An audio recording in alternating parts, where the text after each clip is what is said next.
Whew, scorcher out there today, Nelson. I think it's Fahrenheit 451 degrees. Time to burn some books. You know what else will burn in this heat? Your pets, man. So you guys out there with pets, please keep them hydrated and away from that direct sunlight. Yeah, it was a fun episode last week. Man. Yeah, it was. I went home and started loving on my cats, petting them. Hey, good for you. Hey, you know who else loved animals? No, who else loved animals? Hitler. Hitler loved animals. Hey, I think we should put Hitler on the couch. I don't think you have any notion of the true strengths and depths of the opposition to our work. There's the whole medical establishment, of course, baying to send Freud to the auto da fe. But that's as nothing compared to what happens when our ideas begin to trickle through in whatever garbled form they're relayed to the public. The denials, the frenzy, the incoherent rage.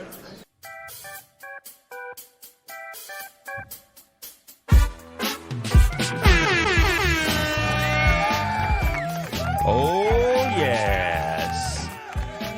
We are back, ladies and gentlemen, in the studio. Back. About 105 degrees outside and 110 degrees in the studio. Nelson. Jason, what's going on, buddy?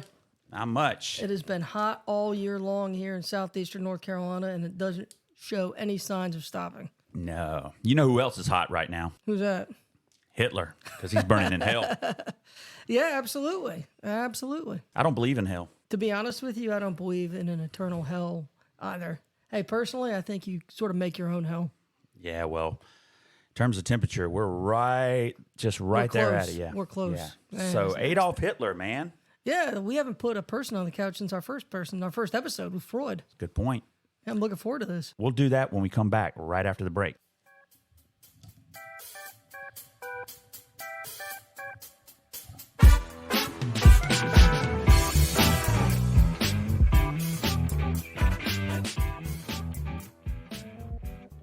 So, man. Talk to us, Nelson. Yeah, Adolf Hitler. I mean, look, what does that name mean, right? I mean, that's a fascinating historical character because I've always said when I talk to my students, evil is fascinating. People are drawn to it. I mean, who would you rather read a book about, Stalin or Mother Teresa? I mean, all respect, but evil is interesting, right? There's a grab that evil has over us. And when we talk about Hitler, I mean, the name is synonymous with depravity, with sociopathy, with pure evil. And I do want to get into, some of those psychological nuggets when it comes to this guy. But just from the word go, Hitler's childhood seems to have been geared toward some sort of awful and despotic future. So let's talk a little bit about that. Yeah, well, I mean, one of the big questions, I think, thought experiments that we here on the couch like to do, and probably I imagine the audience likes to do as well, is sort of think aloud. Do you believe that Hitler was born, or do you believe he was made?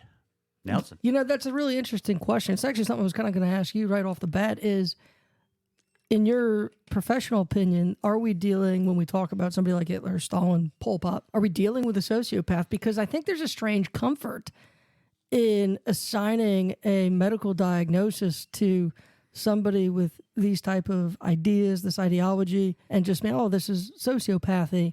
And, almost like a Forrest Gump thing, like evil is as evil does. Yeah, I think it's easy to ascribe malice and hatred, despotism to those that we think of as monsters, think of as the other, think of as otherworldly.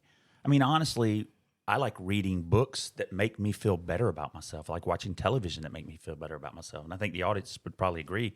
I like listening to podcasts that make me feel better about myself. So, you were asking about Mother Teresa and reading a book about her. I don't want to talk about Mother Teresa because she would make me feel terrible about my life. I haven't done enough. I haven't done enough good. But Hitler, man, I mean, no matter how bad I've been in my life, by comparison, I feel pretty good. And I think most people would agree. You learn about Hitler and it feels like, man, I'm not doing so bad after all. I'm not such a bad person. But this question that, I wanted to start with, and you were going to ask me the same thing, I guess, is do I think he was born or do I think he was made? In that, I mean, do I think if he was evil, if he was indeed a sociopath, was that born in him? Did he have that predisposition at birth? Or did he have the predisposition to be anything and anyone, like you or me or Mother Teresa? Right. But the circumstances, the environment within which he was born and raised, did that create the monster he would become? Well, let's talk about that environment, and maybe we can, give that question some context. Because he was born to Adolf and Clara Hitler.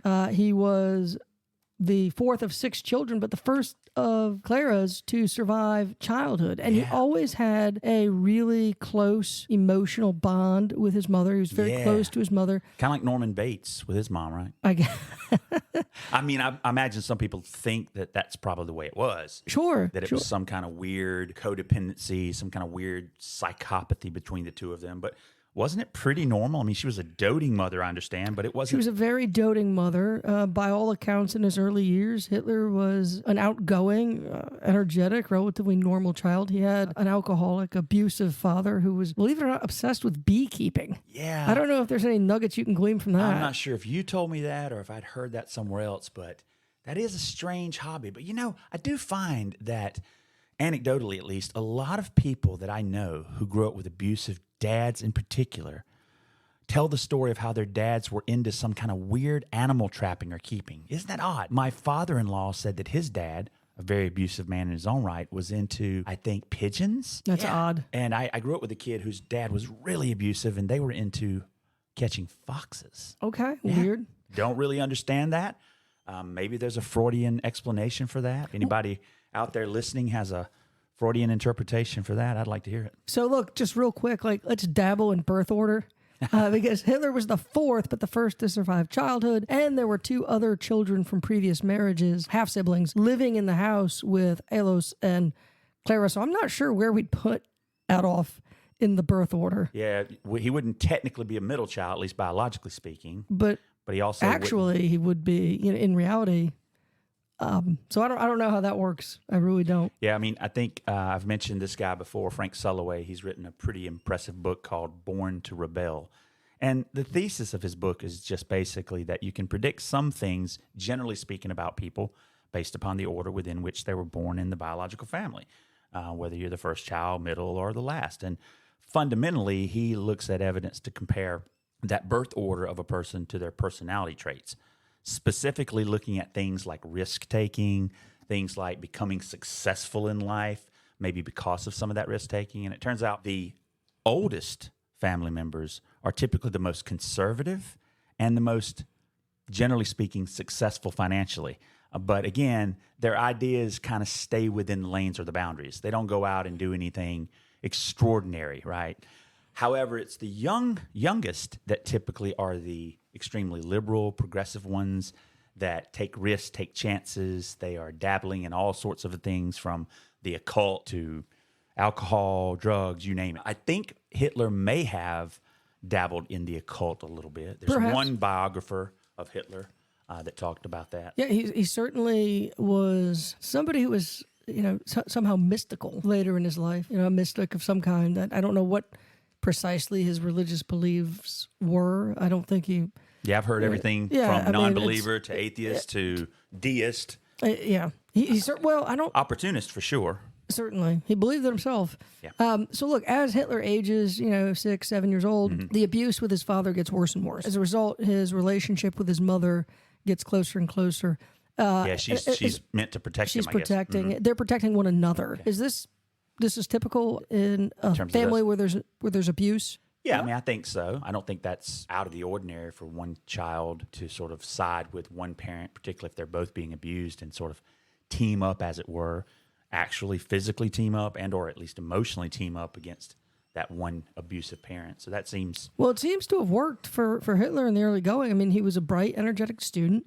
He sang in the church choir. He even thought about going into seminary when he was older. So he certainly had some religious beliefs as a younger man. Yeah. But then when he's 11, Hitler's brother dies. And this seems to have a really big impact on Adolf Hitler. He went from being outgoing and energetic to something like a recluse. He was angry, lashed out. His grades suffered. His behavior in school suffered. So we obviously know where he ends up. How can the death of a sibling impact someone in that way? Because I don't think we really look at that. He's 11 years old, very fragile in terms of a developmental state. Obviously, not everybody becomes Hitler. Is that a factor? Is that something we need to consider? Sure. I mean, now we have the abusive father, and then we add to that this death of his brother, with whom he was very, very close. It's hard to say. I mean, thankfully, not most people will lose a sibling when they're 11 years old. That's number one.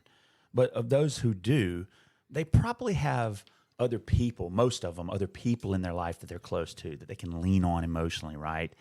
I mean, you said yourself, Hitler didn't have a close relationship with his father by any means. Right. Very close to his mother. It seems to me that this was his one and only real ally. I believe I also read in one of the biographies that Hitler, you know, when he was 11, 12, 13, somewhere along in there, he had one really good friend. Yeah. One really good friend. So it wasn't like he made friends very easily necessarily. He wasn't the kind of crowd pleaser or the extraordinarily loquacious and persuasive orator that he would one day become, at least not that age. No. But long story short, Pretty unremarkable. yeah, I mean, it would affect you, but I don't think there's anything in the loss of a sibling that would necessarily cause you to rage and go into a violent fit or anything. That being said, there's good evidence to suggest that Hitler was emotionally volatile, emotionally immature. Maybe he had attention deficit hyperactivity. Maybe he was just struggling to focus and to keep his emotions in check or in perspective.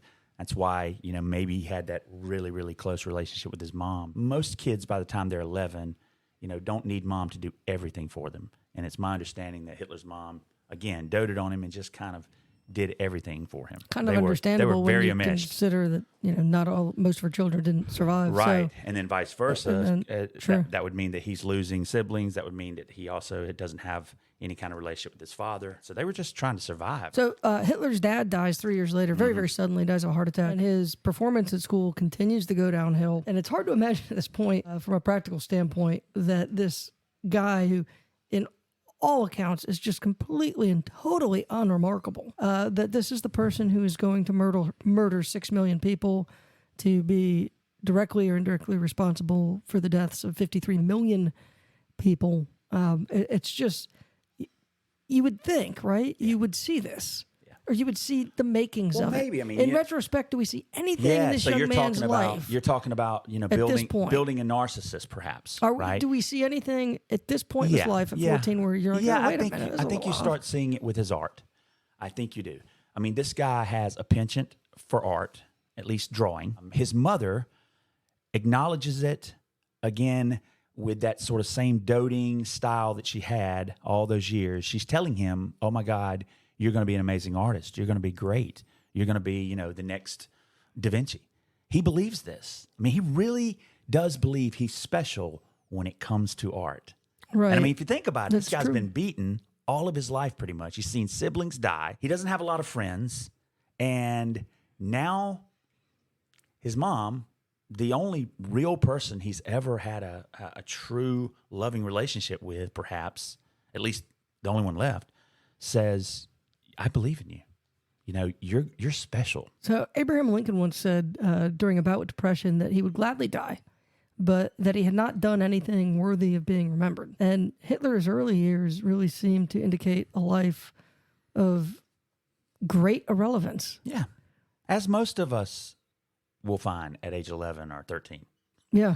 But You know, but in the background, you have this mother telling you you're special. telling you you are going to be something. Yeah, you're special. You are special. But, you know, again, how many mothers tell their kids that they're going to be special? I don't know.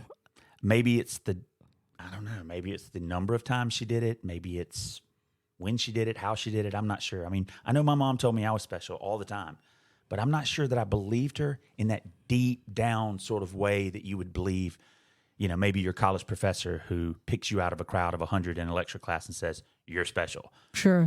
Maybe has a Mom's greater supposed impact. to tell you, right? Mom's supposed to say, I believe in you. Mom's supposed to like your artwork. I mean, she's been hanging the stuff on the refrigerator since you were in preschool. Even when it's not good. Especially when it's not good. And there was plenty of times, you know, as a Absolutely. father of young children, it's not good. No, it's not But good. we always tell him it is. So Hitler's 14. Yep. His dad's dead. Dad's dead. And right now you're saying, from a psychological standpoint, nothing great, but nothing that really stands out. As, Maybe a little bit of narcissism and entitlement developing there. Gotcha. Because now mom can dote on him even more. She can do even more for him. Sure. It's my understanding that his sisters were not allowed the freedoms and the opportunities he was allowed when they were teenagers, right? When That's he was definitely a teenager. true, but that's also not atypical for a family in Europe in the late that's a good 19th point, century. right? You even see that even in the South. In my Sure, own sure. childhood, the girls in the family would learn how to do chores and cook, and the boys would sit around and wait to be served. So it's interesting that you bring up art being special because I feel like the next part of our story after Clara Hitler dies is going to take us to a place with which our audience should be familiar, where there's nothing but special people. Yeah, nothing but special people. Nothing but special people. Probably the city of special. And so we're going to talk about that right after this.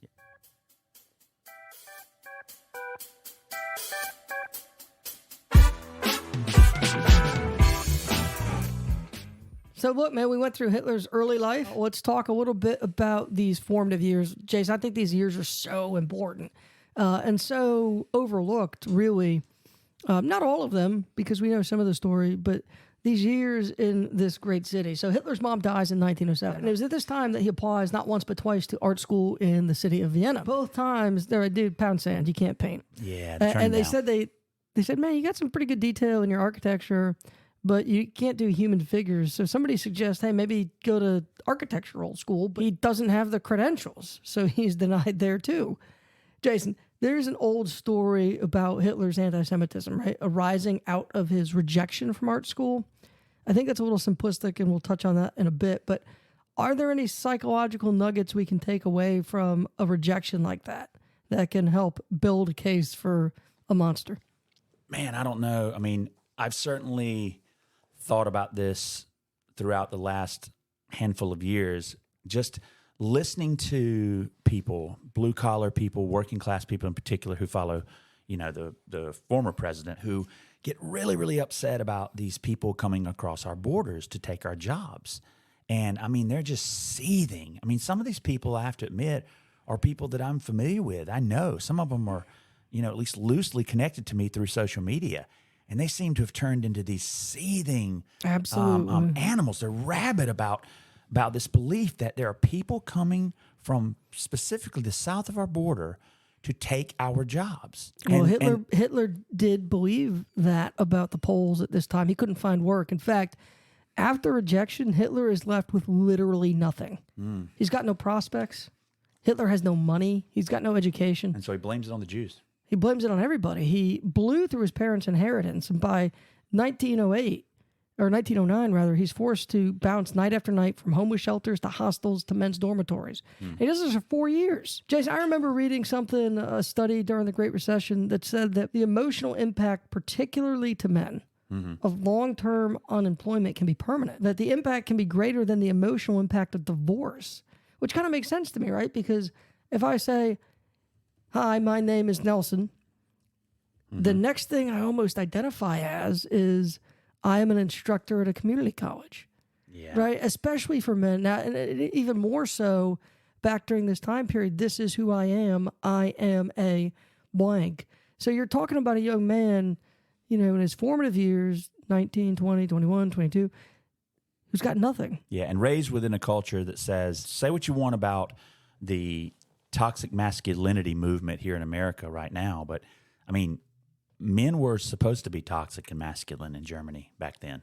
Amen. And so today you hear people, mostly intellectuals, talk about what's killing people, specifically young working class men, particularly in the South, is this idea of disease of despair. Have you heard that term before? I have. Yeah, this idea that it's not some contagious disease. It's right. depression. Yes. It's drug use. Well, if you were infected with that disease, I think the time and place in which Hitler finds himself is probably the worst place to be, because we have this new character, this other character, the city of Vienna. Now, we mentioned Vienna earlier in one of our shows when we were talking about Sigmund Freud. This was a multicultural and cosmopolitan. It's woke, baby. It's a woke city. It was woke before woke was a thing, right? Right. It's maybe as multicultural and diverse a city as any city in the entire world in the early 20th century. Sure. And this is where Hitler wanted to be. Yeah. right? This is and so this is you got this guy who thinks he's pretty special. In a special place. In a special place. The rent is, out the roof. He can't find a place to live. He can't get gainful employment.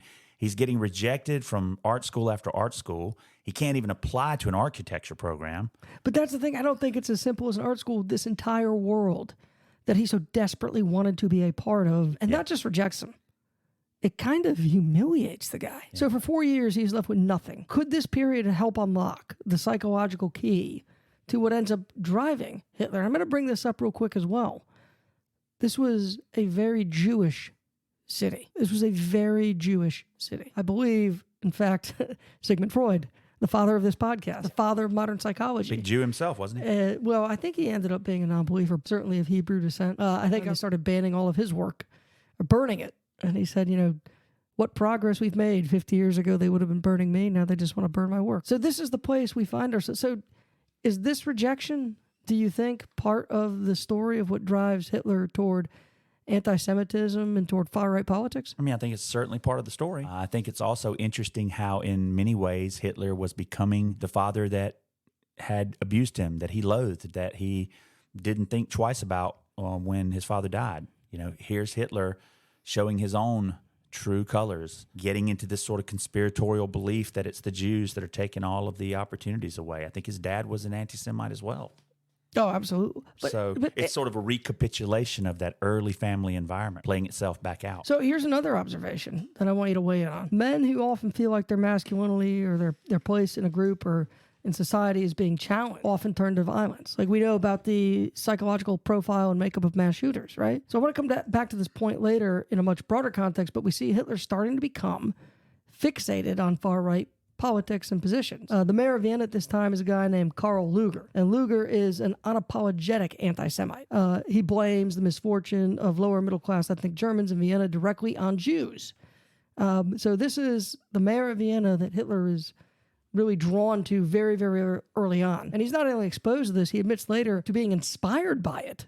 I think he mentions this during his trial in 24. So imagine you're a young man in a city that has turned on you, shunned you, you're homeless, you're powerless, you're angry, and then you start to hear people pointing the finger directly at a group. I know things have been bad. These are the people who are part of the problem. Not part of it, but really the point of the sword. These are the people who are putting that sword in you. How might a message like that hit differently when somebody in this kind of vulnerable position is exposed to them? Yeah, I mean, I think it would have a profound effect. In fact, if you turn to 1919, just about 5 years before he writes Mein Kampf, 1919, he writes this this letter, and he's basically trying to answer the Jewish question here. In 1919? Yeah. You have the letter? Yeah. Yeah. Give me some nuggets. Dear Herr Heimlich, the danger posed by Jewry for our people today finds expression in the undeniable aversion of wide sections of our people. The cause of this aversion is not to be found in clear recognition of consciously or unconsciously systematic and pernicious effect of the Jews as a totality upon our nation. Rather, it arises mostly from personal contact and from the personal impression which the individual Jew leaves almost always an unfavorable one. And it just goes on in this kind of mealy-mouthed diatribe. It's a little bit scattered, and it's a little bit sophomoric. Immature. A little immature. Okay. I don't think that letter got a ton of traction. So you're saying... But he's able to put some of this stuff down on paper for the first time. So are you suggesting then that the ideas themselves at this point, I think, would it be fair to say that the anti-Semitism and the emotion and the ideology behind it, that's there? It's already there, maybe bubbling up, but he's starting, I think, to figure out what to do with it. He's starting to think about it a little more in an organized way, a little more deliberately. It's beginning to kind of come together. It's becoming canonized, right? And he's looking for an audience because we can turn to the Beer Hall Pusk.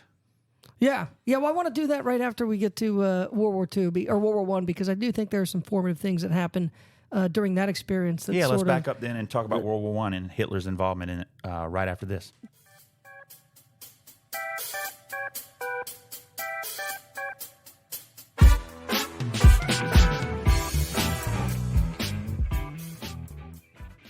So, I may have gotten ahead of myself a little bit. No, because the pooch is going to be important. Yeah, you want to talk about... But we can't have the pooch. Yeah, you can't talk about... You got to talk about without, World War I. Hitler signed up for the military, right? Yeah, but he wasn't drafted. This is funny. Sometimes I think that history is just a series of Unlikely mishaps. It is unlikely though, right? events, isn't it? Because listen, right before World War I, Hitler is drafted into the Austro-Hungarian army, Right. But is deemed unfit for service. Yeah. A medical exam found to be lacking vigor. Again, just more insult, right? lacking He's not vigor. intellectual enough to go to art school. He's not smart enough or shrewd enough to find a job and procure gainful enough employment to live among the elites in Vienna. And again, and now he gets this idea, I'll just join the military, man. I mean, the military takes anyone, right? Everyone. They need a good, warm, young, strapping body. And he's told, you just don't have the vigor, man. You're not masculine enough. You're not male enough. Right? I mean, that's so interesting to me. Yeah. That's so interesting to me. So what does he do, right? He goes to Munich and he enlists and is accepted, almost certainly by accident. Yeah. He was not a German citizen. He was not a German citizen. In fact, that would come back to possibly haunt him a little bit later on when he was put on trial. Yeah. Because if you were not a German citizen and you were charged with some treasonous act, you were supposed to be like, throw the book at me, get deported from the country. I mean, you name it. So I don't want to skip ahead too far, but Hitler later became somewhat obsessed with like his hometown. Anybody finding out about his records, who he was, what he Linz, was. right? Linz. Yeah, Linz, and a lot of people, attribute that to. I'm sure you've heard. There's an old rumor that Hitler himself was Jewish. I don't know. Yeah, quarter Jewish, based upon some kind of strange interpretation of his lineage. I think it all goes back to the fact that his mom's. His mom's father is not on a birth certificate. And so there's sort of several ways in which this has been interpreted by historical experts. At least if you look at it several ways, his name would not have been Hitler. Yeah, I know, that's it would true. have been something very strange sounding. Schauschenbach or so try saying that with a howl on the front of it. Playing Occam's razor, though, if you were one of the most powerful men in the world, you came from nothing and you hated your father, I think, isn't there something cathartic in destroying your hometown? Yeah, probably so. I mean, it's kind of a 2-for-1, right? You get to destroy your hometown, which is a symbol of all the things you hate, of all your insecurities, all your powerlessness, and then you also get to potentially preempt anyone from getting the records on your ancestry, right? Because let's face it. It would be embarrassing to find out that you're a Jew. It would also be embarrassing to find out that your last name really wasn't Hitler. It'd be embarrassing to find out that your mom and your dad were like first cousins or uncle and niece or whatever else was claimed. This non-German citizen during the war does find some purpose. He recalls the war as being the greatest of all experiences, which is kind of odd. I don't think many soldiers who fought and died in the trenches of World War I would ever utter a sentence like that. No. But his ideas about German pride and nationalism at this point have really solidified. He is decorated, serves with distinction. He's a messenger, but really is at almost every major battle. Snickelgruber. Alois Snickelgruber. That was his dad's real name. Really? Yeah, Hitler should have been I didn't even know that. It should have been Adolf Snickelgruber. Heil Snickelgruber. That would have been a mess. That just sounds weird. Yeah. It sounds weird. Sorry, I had to interrupt. Yeah, no. Then the war ends and Hitler takes the attitude that a number of people take, right? Germany didn't lose on the battlefield. They just kind of gave up. And he finds out while recovering from a mustard gas attack, and just like that, he's kind of back to nothing, to square one. He's angry, he's without prospects again, and he's almost 30 years old. But fortunately for him, his country is kind of in the same box, just sort of without direction or purpose after World War I. And economically in real trouble, right? Yeah. A disaster. The Allies were obsessed with punishing Germany and blaming Germany. I mean, I think it's hard to overstate. Sometimes World War I gets overshadowed by World War II, but this was the war to end all wars. People could never have imagined this level of death and destruction and violence. And it didn't stop after the war, right? It certainly didn't. It didn't stop after D-Day, man. It just began. No, I'm talking about World War I. Sorry. Yeah, but Battle of the Bulge? No, World War II. You can tell I'm not a historian. You know what you should do? You should take my history class. You should I just don't know what they're called. We come back, we get the ticker tape parade, but meanwhile, our allies, specifically Germans, are really feeling the heat now. They're feeling the heat, And you Well, know, tell the audience what we mean, or what you mean, since you're the history guy. So look, what do you mean about 400 leveling this payback against them? Yeah. so there's 414 points in the Treaty of Versailles. Okay. Right? 400 of those points are dedicated to punishing Germany. In fact, in 2011, Germany just finished paying off the debts that they had to pay as a result of the Treaty of Versailles. Wow. So it took 94 years for them to actually pay that back. Now, granted, there was a pause somewhere, I think, between 1933 and 45. Yeah.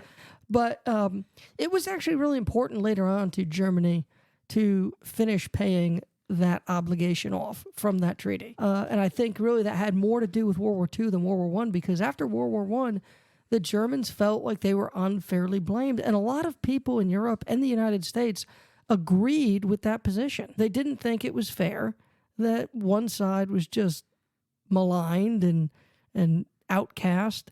And within Germany itself, a very prideful nation, there's, political desolateness. And there's a lot of room for mystics, saviors, conspiracy theorists to sort of weave their way in and become something. New parties, possibly. And this is where we start to transition into the pooch and into Hitler becoming something of a national figure overnight because of the pooch. After the war, he's left without prospects. He stays in the military. And they ask him, hey, would you like to spy on some of these new political parties and tell me if they're insane, crazy, dangerous? Tell us about these new political parties. And he agrees. He's like, yeah, absolutely. I'll do it. So we're spying on these political parties? We're spying on the We're party. starting to write letters now? Yeah. We're starting to garner some support. We don't have an internet. We don't have chat rooms. We don't have Truth Social, but we do have a good beer hall. We got a good beer hall. And ladies and gentlemen, we're not talking about your local bar, your tavern that holds 20 or 30 people inside and 20 or 30 out. We're talking about these expansive places like warehouses that would hold, upwards of 1,000 people. Jay, we talked just a minute ago, because I do want to focus just a minute on the political climate in Germany, because it's so central to what happens to Adolf Hitler. All right. Remember we said when a man is questioned, when his masculinity is questioned, that there's this tendency to revile. We talked about mass shooters. Yeah. So my question is, can what works on an individual level, a tendency toward violent extremism when an individual is humiliated, work on a large scale? Like say when an entire country experiences humiliation the same way. Yeah, absolutely. You can tap into something that's there. Again, it's going to be tough without the internet. It's going to be tough without a way to communicate with a lot of people at once. His ability to write and get his ideas across in written form weren't going to do it. I mean, I'm not sure if he knew how bad of a writer he was, but it was pretty bad. Oh, it was terrible. He was a terrible writer. But when he gets up in this beer hall for the first time, is that in Munich? Yeah. So what they do is they say, Hitler, will you spy on this party? He does. He reports back that, no, the party is not dangerous. It's not a threat. I've been offered membership in the party. The military, the army, encourages him to join. And so he goes to the first meeting, says a few words, sort of scoffs at them, goes back. No, it's not a threat. They ask him back to speak because he has like a little outburst. He goes back. He actually joins the party. The National Socialist Party. I mean, the Nazi Party. Now, the Weimar Constitution provided for a democratic form of government, but these different political ideologies sprang up all over. It wasn't just Nazism. No, there was a bunch of different ones. I mean, communism was big, right? absolutely. But they were only about 10%, is what I understand at that point. Oh, God, no. The National Socialists in 1927 numbered about 3%. I think they held their first party rally in 26. Wow, so it was tiny. And it was very tiny. But and so it was the Weimar Republic was the Weimar big one, Republic. Right? The Weimar Republic was the Republic of Government. So the National Socialists, let's talk about them for a minute. They were given to racism, nationalism, and extremism very early on. But upon becoming a member and a leader of the party, and a leader of the executive committee, Hitler really highlighted these ideas and created a message for Nazism. I think that's what you were sort of alluding to. But he was taking wasn't he taking some of the tenets from like the conservatives as well as from the more liberal Absolutely. He was finding just sort of that sweet spot, kind of in a way that, modern Republicans could probably learn a thing or two. Not for the purpose of purging 6 million people, but for the purpose of like winning an election. Man, I mean, if you just get on board a little bit with like worker rights, get a little bit on board about, a workers' bill of rights, I think the Republican Party could do themselves a big favor. Well, let's not mince words. Adolf Hitler was a populist. He was somebody who wanted to appeal to broad masses, broad swaths of the electorate. And he would say what he needed to say. But people sort of scoffed at this guy. Well, of course. The wild gesticulations, the shifty and slanty eyes. I mean, this guy was sort of like a freak. He was almost a hindrance for the cause. Yeah, he was almost a caricature of himself, wasn't he? Really was. Yeah. People sort of, if they knew about him, sort of like, oh, yeah, Hitler. It's that guy, yeah. Yeah, it didn't really. But look, membership grows slowly and steadily throughout the early 1920s. And in 1924, Germany is still mired in a disastrous political and economic struggle. And Hitler attempts to, sorry to laugh, he attempts to start a revolution. Now, that's 23 when he starts this revolution. 24. I thought it was 23 for sure. Well, I mean, he went to jail in 24, I thought. I believe, look up the date. I think it's the end of pooch. 23. It's November 23. So yeah, he starts this revolution. This coup. The coup. He's going to start this coup. The beer hall right? pooch. Gets a couple hundred people all riled up. Let's just admit that it's so German to start Sounds a revolution. like a beer, doesn't it? Sounds like a beer. Pooch. A pooch. Let me have a pint of pooch. That's what Hitler ordered, baby. A pint of pooch. Pint of pooch, yeah. Yeah. So he gets these guys riled up, man, and he realizes, look, I didn't do too bad.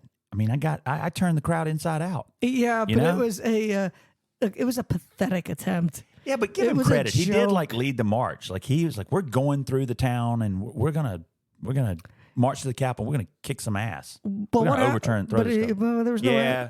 Well, they go through the town, get on the northern side, right? And somebody got their ass kicked. There's several hundred to 1,000, I guess, officers on their knees and in firing position. Hitler almost died. 24 inches, right? 24 inches from changing the world. Yeah. 24 inches. And I understand in the melee, he falls and hurts his shoulder. So it coup is over almost as quickly as it started, and he's thrown in the paddy wagon. It's court date. Yeah, and the court date was like a national sensation. It was something not to be missed. Yeah, that was kind of interesting to me. Here's this guy who is really just known in the beer halls. It's just kind of a joke. A couple hundred people have, sort of rallied around him, and then he gets this trial for trying to overthrow the government of Germany. And you've got 50 to 60 journalists that show up, many of them foreign journalists, to cover this thing. In his mind, the trial was like a one-man play. Yeah, it's the show. It's this was going to be his life story. He's going to tell his whole story. Yeah, and he did. He started out. He did. He started out with that same anti-Semitic statement that he had made before at his rallies, or in his beer pooch. The same thing he would go on to write multiple times in Mein Kampf, and it was that, look, I am unapologetically an anti-Semite. But don't worry. I didn't come to that just because I hate Jews for the sake of hating Jews. I come to that honestly after deliberation and thought, right? Yeah. Jews really are terrible people. They really are a burden, and they really are takers. So I think it's very important, even though this episode is about putting Hitler on the couch, to sort of talk very briefly about the overall attitude toward the Jewish population of Europe in the early 20th century, mid-20th century. That message was not necessarily falling on a group of people who didn't want to hear it. There was a receptive... At least not outside of Vienna. There was a slight receptiveness to it. And no, Karl Lueger, we said, was vehement anti-Semite. He was the mayor of Vienna, so maybe the Viennese population wasn't like wild about it. But a lot of people made distinctions in this time period between what they termed good Jews and bad Jews. Jews that work for me and Jews that work against me. Well, good Jews that had assimilated, and Hitler never... Jews that had assimilated and Jews that had sort of, not, and Jews that took and didn't appreciate their culture. It's also important, less than 1% of the population of Germany was Jewish, and almost all of that population considered themselves German. But you got to have an enemy, right? You need a common enemy. If you're going to rile a big enough group of people up, you got to have a clear message with a clear enemy. And, even though he didn't have a clear message or a clear enemy at first, he was working towards it with each and every subsequent speech he made. My understanding was he played around with words in much the same way we would find contemporary political campaigners today going to different spots and playing the hits, right? And seeing which ones take and which ones don't. I mean, you guys can use your own imagination in terms of politicians that I'm referring to in a contemporary way, but he would use words like Bolshevik Jew. You're right. To kind of capture that's a very good bigger point. group of That's people, a right? very He good could catch a bigger swath if he used Bolshevik and Jew together. Right. That's a very good point. In the same way you hear some modern politicians use things like, in their demagoguery, they use words like the compound stuff that don't even necessarily go together, like socialist Democrat, woke liberal. Yeah. Right? It's like, well, you can be woke and not be liberal. You can be a good person and a tolerant person and not be liberal. Sure. And I know some liberals that are bastards that are not woke at all. So, but it's better if you put those words together. Yeah. If you want to. Well, look, let's talk about putting some of those words together. Yeah. So, Hitler is tried. Obviously, the trial's a big show. Yeah. He's in prison. He's sentenced to 5 years. He serves 9 months, and in that time, let's talk about that judge again. The judge who is part of the 5 or 6 panel judge. Yeah. Part of the 5 or 6 panel arbitration. Yeah. He's the only official judge. The rest of them are like citizen judges. And Hitler does such a, I guess, convincing job defending himself that all of the citizen judges were like, you know what? He's innocent. We don't even want to give him anything. And it's my understanding for the crime he was accused of, he should have got a minimum of 5 years to life. He could have gotten life in prison. And if he's not a German citizen, he's supposed to be deported. I mean, he's supposed to be out of there. But the judge says, you know what? We're going to give him some time, but only 6 to 9 months, because I really believe he loves his country. He's a nationalist, and he did serve in the military for 5 years for Germany. You know what's interesting? This same judge, by the way, had recently let a guy off very easily who had attempted or did assassinate a mayor of one big city in Germany. When we say, you should be careful when you say innocent, because what these people mean is justified. Justified. They have done what they have been accused of. Right, justified. But these judges say, well, they did it from a place of love. It's a mitigating circumstance, right? Did it from a love of country. If you're doing it for a love of country, there's a moral reason for doing it, then it's more understandable. I'm not trying to, make any comparisons or equalizations. No, but it sounds a lot like January the 4th. I was going to tell you the January 6th hearings, a lot of those people have said, look, you are accusing me of having, bad intent or corrupt intent. I love my country. That's the reason I did it. I love my country. And to their credit, most of the judges, that has never worked as a defense. No, at least not yet. Nor should it, because at least not yet. Well, but it shouldn't. Trump hasn't stood trial yet. Yeah, but you shouldn't be allowed to say, "Well, I really believe that." That would allow anybody to create an alternative narrative within their own head. Well, I don't want to get into executive powers, but I mean that was one of the arguments Bill Barr and others were making in the lead up to all of these accusations, was that you can only accuse a president of something bad if you can be inside the president's mind at the time they made that decision or said that thing, because it's about intent. Yeah, that's of course that doesn't work anywhere except That's true only to a point. I've never heard it outside of explaining the president's behavior. But look, you just mentioned words, and I wanted to talk a little bit about some of Hitler's words, some of his most famous words. So during his 9-month sentence, he writes Mein Kampf, and I want you to talk about what we see in some of the book. Just discuss a few of the ideas and the passages, and then you can tell us what might be going on, and what I think we can both agree now is an increasingly dangerous brain, and we can do that right on the other side.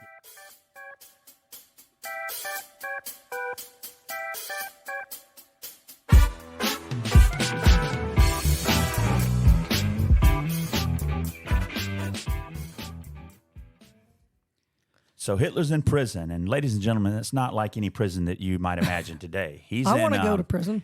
He's in Club Med, yeah, so to speak. I definitely want to They had go a special name or distinction for those kinds of prisons. I can't Honor think of the name. prison Yes, it was like an honor prison. Yeah. It was prison on the honor system. So Hitler writes his book, My Struggle And he talks about his struggle as a racial struggle. He's explicit, with Aryans at the top battling their biggest enemy, the Jews. Have you read passages? There's no mincing words. Adolf Hitler is committed at this point to a racial battle. And he's telling everybody that I'm committed to a racial battle. And my question is, did people not believe him or did people not care? Yeah, it's hard to say. Most thinking people, most people with compassion for other human beings recognize that when you start throwing words around to describe anyone, let alone a group of people, oftentimes people that you live right beside that are part of your own family, that's dangerous stuff.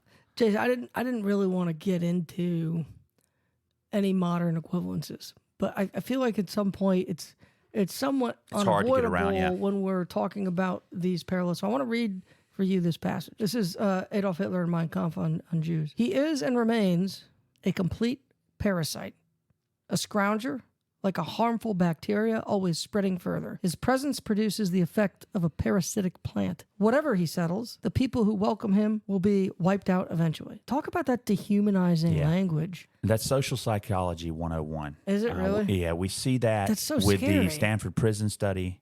We see that with a variety of studies. When you name someone, A thing. it's easy to hate, to work against, to coordinate your efforts. If you've got a common enemy, and it's easier to have a common enemy if that enemy is something that's not human.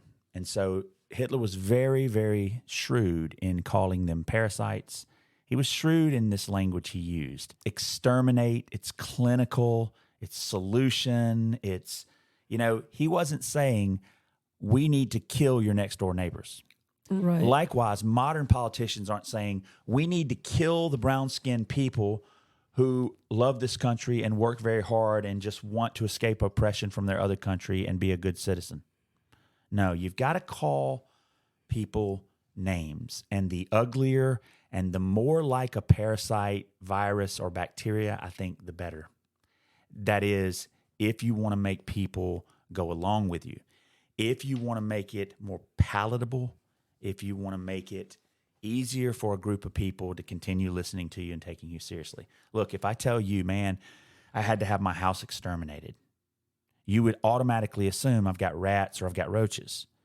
You wouldn't assume I was talking about my mother and father-in-law and my niece and nephews. Right. Right?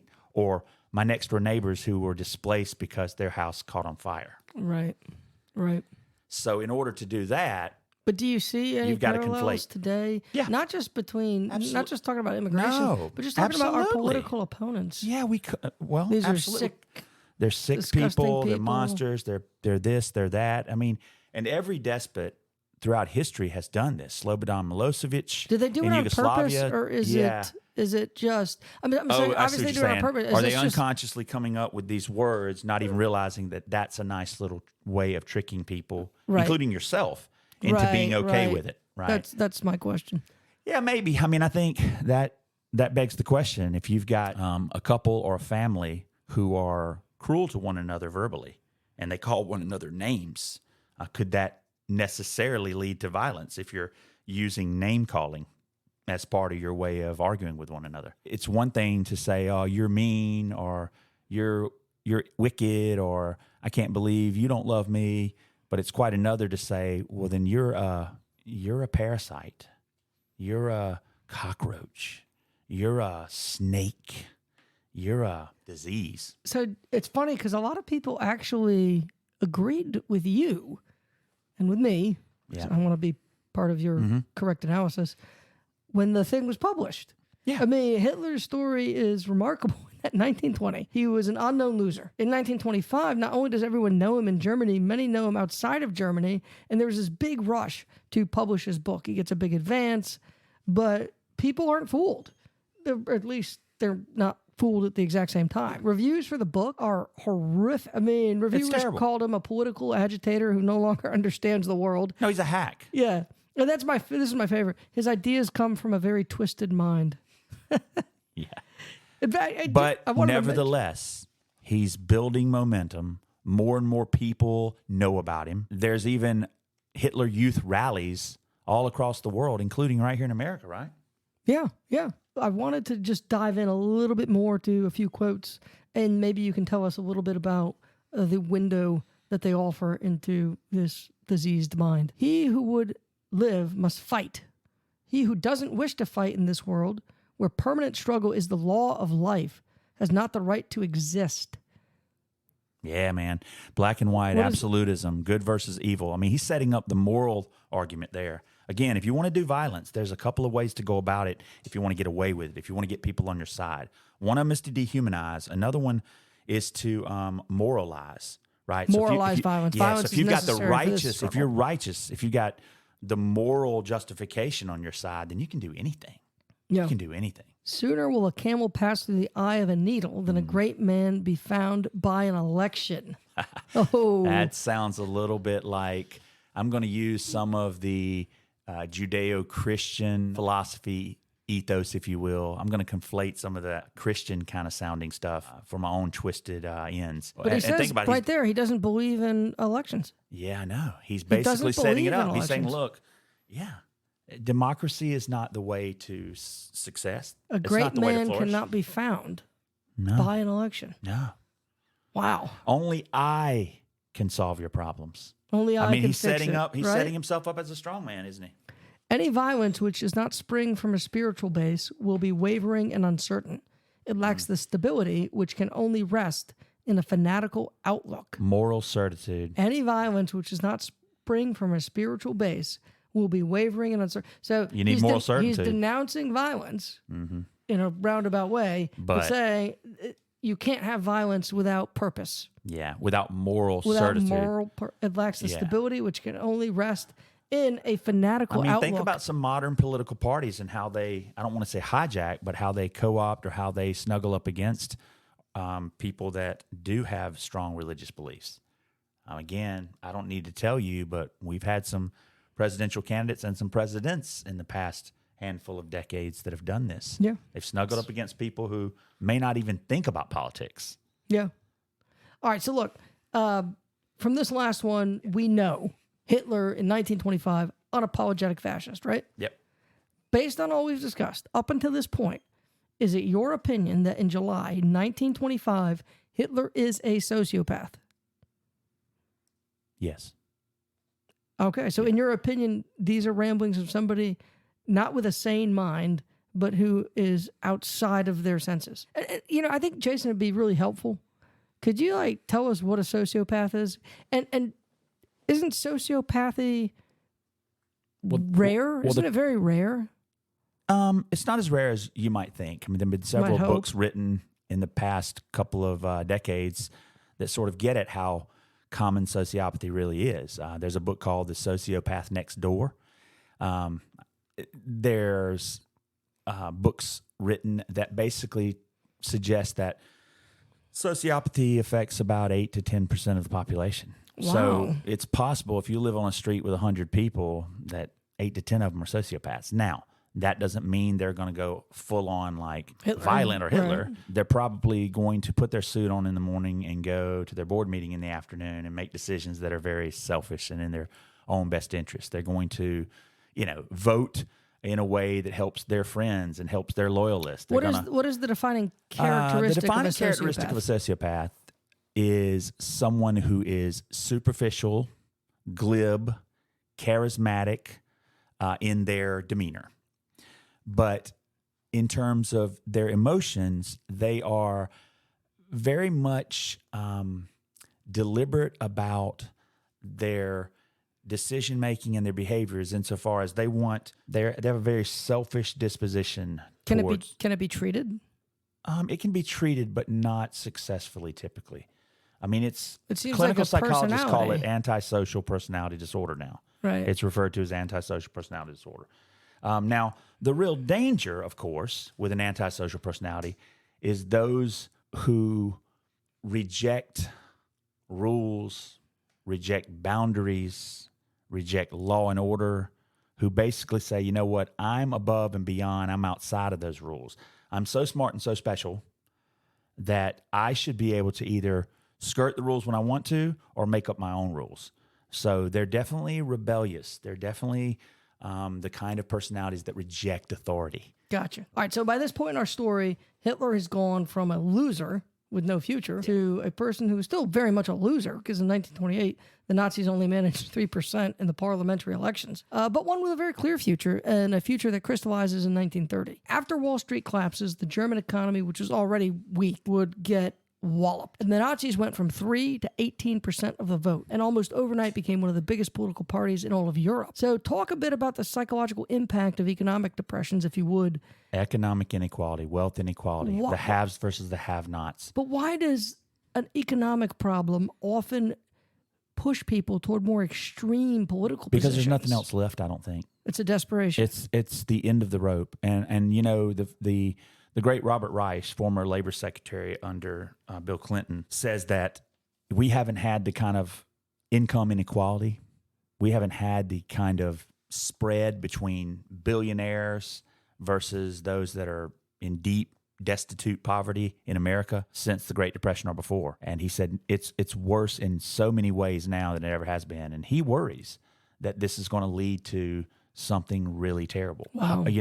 A stock market crash is one thing, but an uprising is quite another. And you are hearing, not just on the fringes, but you are hearing in more casual conversation. Yes. You are hearing on nightly news stations guests speaking in terms of violent overthrows, in terms of taking up arms, in terms of taking country back, in terms using these terms like fight like hell. Yeah. The same kind of terminology you heard in Mein Kampf. Well, what scares me more is not the politicians using those words, because I still believe and have long believed that exceptional politicians can guide public opinion. The vast majority reflect it.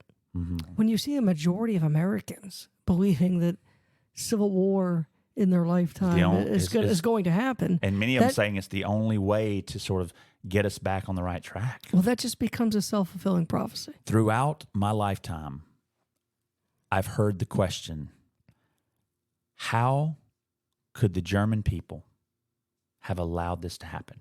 Because let's not forget. Great question. Hitler was democratically elected. He was never democratically elected. Okay. The Nazi Party was. Hitler was elected. The Nazi Party was democratically elected. But Hitler was elected. Yes. I saw a poll just a few days ago, Rasmussen or one of those. They asked likely Trump voters, would you vote for Donald Trump if he was serving in prison? 23% of them said yes. Well, that's a lower number than I expected. My God. I mean, I guess he was right. It's probably like, 15 million Americans would say, yeah, sure. But that's a pretty small slice of the American population. Still huge when you consider here's a guy who was twice impeached and possibly could do jail time. And they're saying, look, he can be in jail the entire presidency. I'm voting for him. I think he's so good that he could run the country from jail. Well, I'm sure not that this is the point, but I'm sure he'd pardon himself and get out of jail were he to be elected to the presidency from cell block E. Well, maybe he goes to jail and he gets an epiphany and he puts pencil to paper like Hitler did and writes something as influential as Mein Kampf. Or The Art of the Deal. Maybe he writes The Art of the Con. So look, we got one more segment. I really want to get into the lead up to the Second World War, especially after 1933, talk a little bit about the Reichstag Fire and some of the developments within the crazy mind of our subject. Yeah, let's do it on the other side. All right.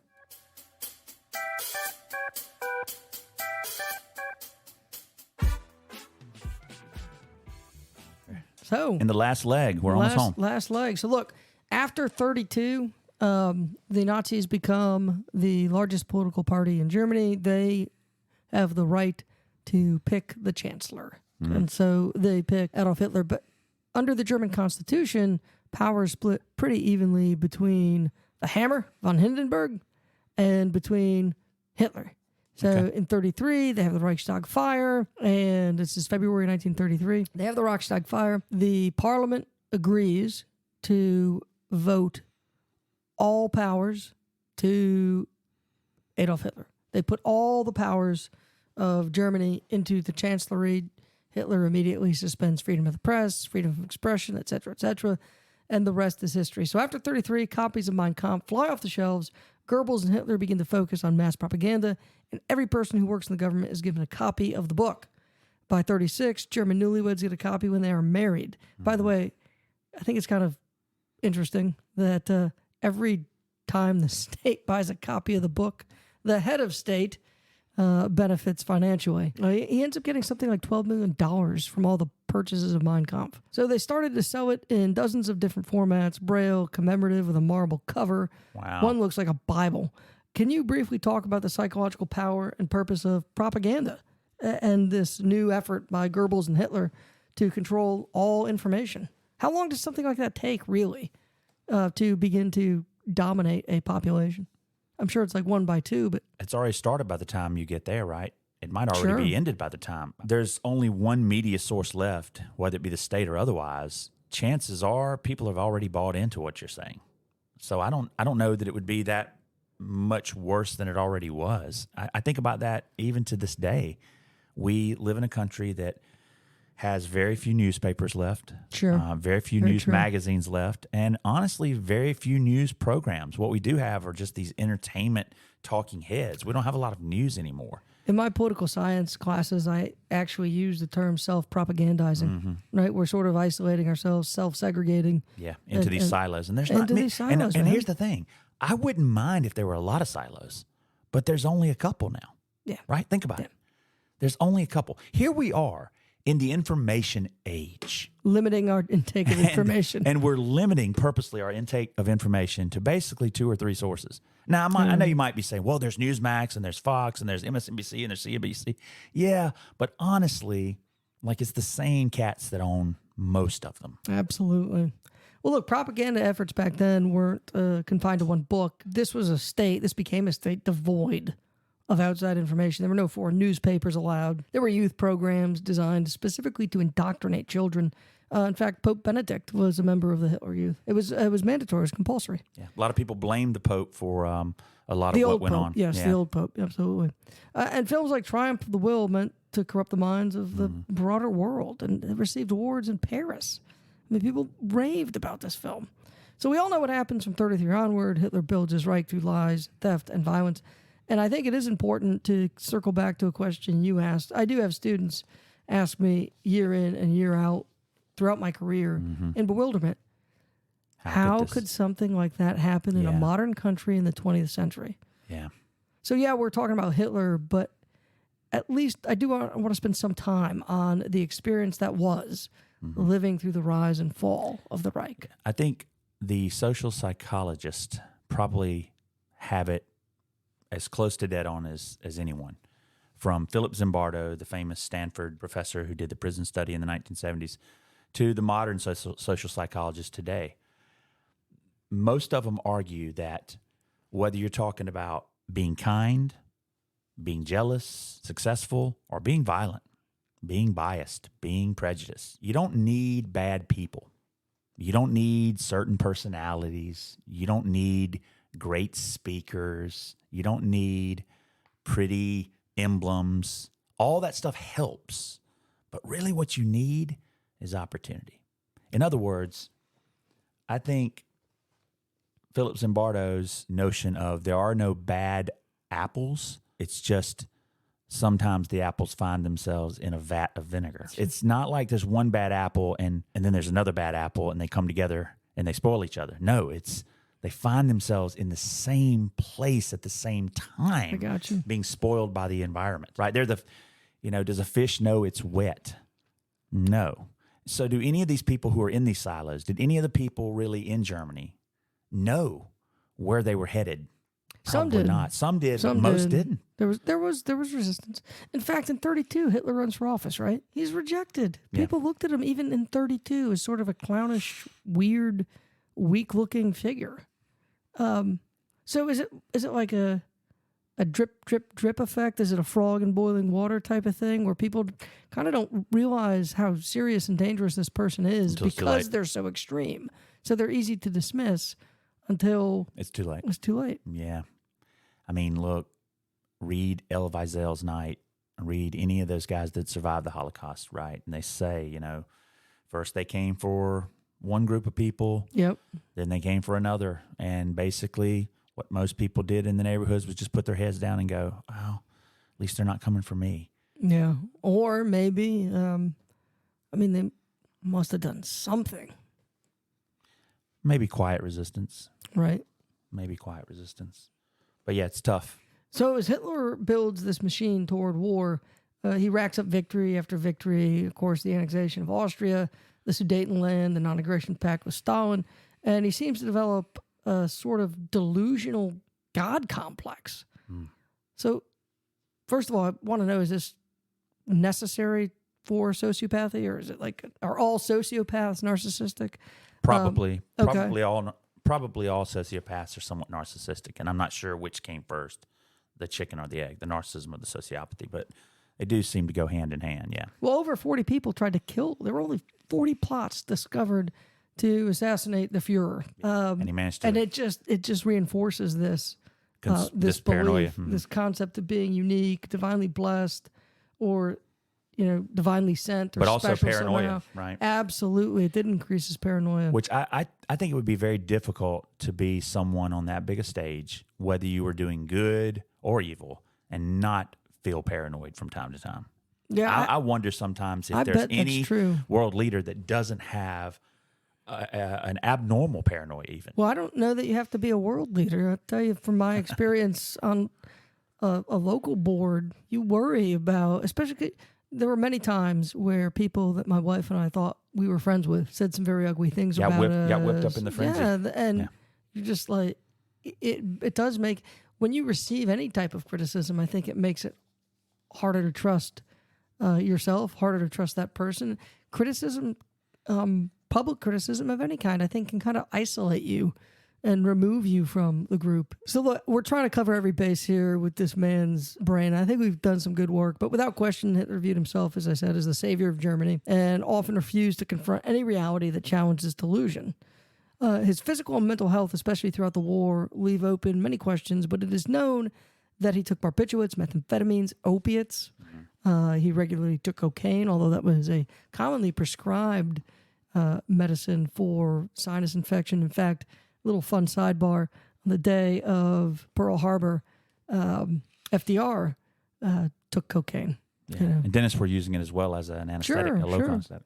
So precisely how often he took these and the impact these drugs played on his overall mental health can't be fully known. But can drugs like these change personality and lead to mental illness? Because he was taking them. Yeah, but it's not likely with cocaine. That's going to lead to mental illness necessarily. Barbiturates, opiates, and methamphetamines? Yeah, I guess if you take enough of them in the right kind of combinations, possibly. I mean, I'm no drug expert, but... Do you think this is a way... Could have made him even more mad, even more. But so you don't look at these drugs as leading to Hitler's personality? No, if anything, you think it was already amplifying it, maybe? Yeah, most likely amplifying, most likely making him more paranoid, most likely making him more depressed at times, more suicidal. The drugs may have been a way of trying to cope. So something within him was telling him, look, what you're doing is not right, man. Something's out of balance here.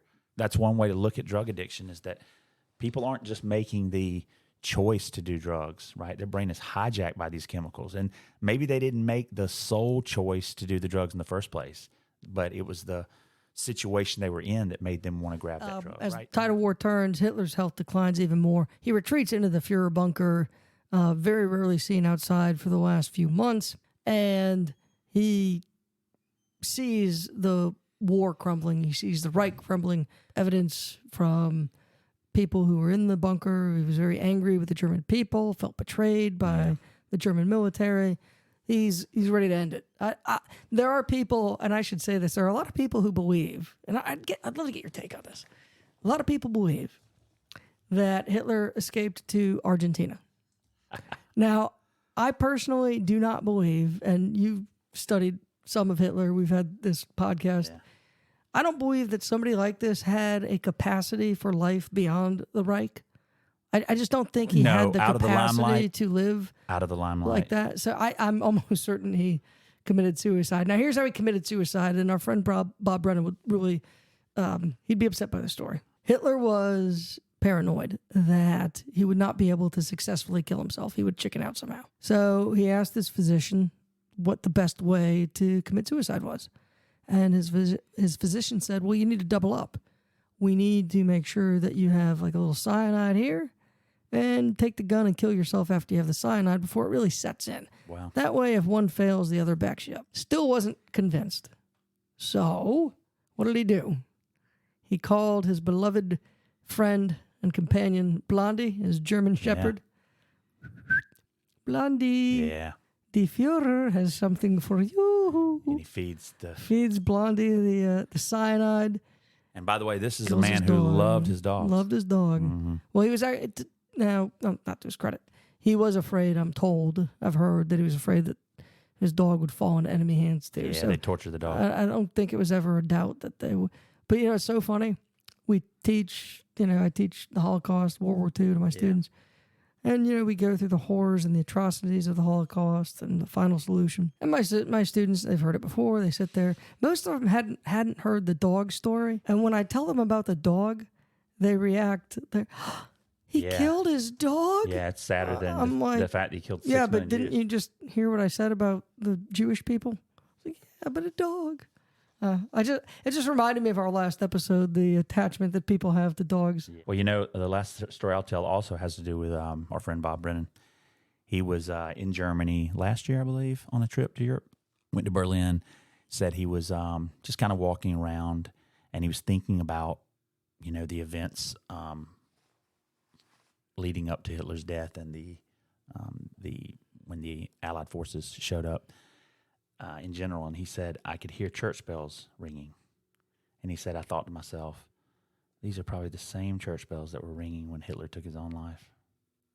This was probably the last thing Hitler heard. I was like, that's pretty poignant. Pretty crazy. Yeah. So in the years since it happened, there have been many accounts of Hitler's life and the speculation about what it was that drove him. Psychiatrists in just the last 30 years have given him diagnoses ranging from antisocial personality disorder, paranoia, histrionic personality disorder, borderline personality disorder, narcissistic personality disorder, bipolar. I mean, even schizophrenia, I've heard, right? Whole DSM. Even schizophrenia. Just throw the whole book. Mm-hmm. So I do want to get your diagnosis. But before we do, I want to say one thing and ask one final question. It is an exciting exercise to explore the past or issues or people on this podcast with you. Doing so in no way can ever excuse the behavior of the most evil man in history. Exploration, trying to figure out what drove somebody, is not trying to forgive somebody for all that they've done and for the horrible things that they have wrought. No. Description is not prescription. Right. Exactly. You can tell what was and what is without saying what should be or what should have been. So we briefly touched on this a second ago, but here's my question. Mm-hmm. Famous conspiracy theory, as I mentioned, Hitler flies to Argentina. Mm-hmm. Forget the logistics, how it would work, how it would get out. Yeah. I've argued many times that this man that we have studied did not possess a capacity to explore life after the end of the Reich. He couldn't do it. I, like most historians, are confident that his life ended in the Fuhrer bunker. There's so many conspiracy theories out there now. I want to at least try to put one to bed in a little small way. Based on what you said earlier, Hitler does not strike you as the person who could live past the Reich. No. Okay. No. Why not? Why not? What is it about somebody so committed to something they couldn't live past it? Because that's their entire identity. Even if he was trying to rebuild it. And it took him that many years to build the identity he had.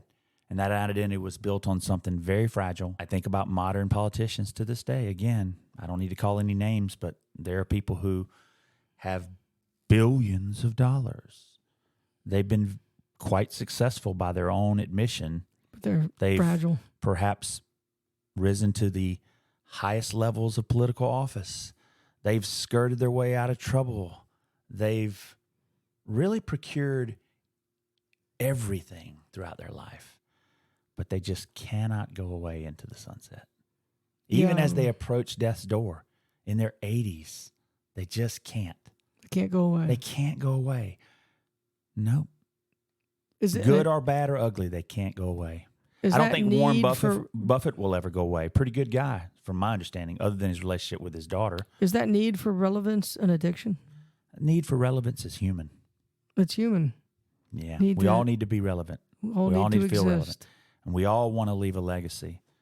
You know, people have asked me already multiple times, why are you doing this podcast? You say you're not running any ads or making any money right now. Why do it? Isn't it taking a long time? And you don't have that many listeners. I mean, what? You got 1,000 downloads? What's that? I'm like, look, I'm doing this because it's an exercise. It's something that I feel good about doing. It's something that I'll be able to leave, and my children will be able to click on the internet one day when I'm gone, and hear my voice and hear my thoughts. Yeah. And get a sense of what my humor was. My grandchildren, my great-grandchildren. Absolutely. Wow. I can think of worse things to leave. Worse legacies. Yeah. So, let's give them a nugget. It's time. What type of diagnosis would you give to Adolf Hitler, the father of evil? What would you diagnose? And you don't have to limit yourself to one. You can do some of the others. But what the hell is wrong with this guy? To use Freud's terminology, this guy had mommy and daddy issues, man. Okay. I'm just kidding. He was indeed a narcissistic sociopath. I mean, that's what I'd give him. Antisocial personality and narcissism, comorbid. He'd have them both. So I wanted to ask you one final question, because I thought you were going to go there. Crazy childhood, all that stuff. We live here in the southeast of North Carolina. We get hurricanes. And I always wonder, with all the ingredients that are seemingly ripe for almost constant destruction in the United States, out in the Caribbean, in the mid-Atlantic, so few storms, even during this period, actually become monsters. Mm-hmm. Why is it that so few people who endure the type of behavior or the type of environment that Hitler did early on, who struggle with employment, who become homeless, et cetera, why do so few of those people actually become monsters? Are they just apples looking for that vat of vinegar? Or, I mean, what is it that makes one person become an antisocial personality and another person become a great artist? I don't know. I wish I did. I'd probably win a Nobel Prize or at least a medal. Yeah. Well, sir, our second, we've gone from a great man, Sigmund Freud, to an evil man. An evil man, but an important man in Adolf Hitler. What do you think we should do next? Well, here at Put 'em on the Couch, we're an equal opportunity putter on the coucher. We do pets, we do people, we'll do it all. I'd like to do comedy, humor. That's not funny. Yeah. That's not funny. Again, I got a psychologist and a comedian who recently got some bad news. I'd like to have her on. Oh, okay, yeah, let's do it. I got another gentleman I'm hopeful he'll come on. He suffered a tragic, life-changing accident when he was in college, and he has also become a comedian. Kind of want to explore this connection between tragedy and comedy. Yeah, I think we really should. I think the Greeks might have something to say about that. Yeah. So we can do it from a number of perspectives, as we always do. How close are we to our 1,000 downloads, buddy? Man, we're less than 100 away. We're getting there. And we're remember, the 1,000 download is going to get shirt, something right? special. Yeah. What Some of you guys have already seen the hoodies that I've been posting. We've got some merchandise that's going to be available in the next couple of weeks, so look for that. Hats, shirts, maybe some coffee mugs, you name it. All right, guys. Hey, thanks for listening, and we always appreciate your support and your feedback. Like and subscribe, please. Thanks a lot. Later, we'll see you guys. next time.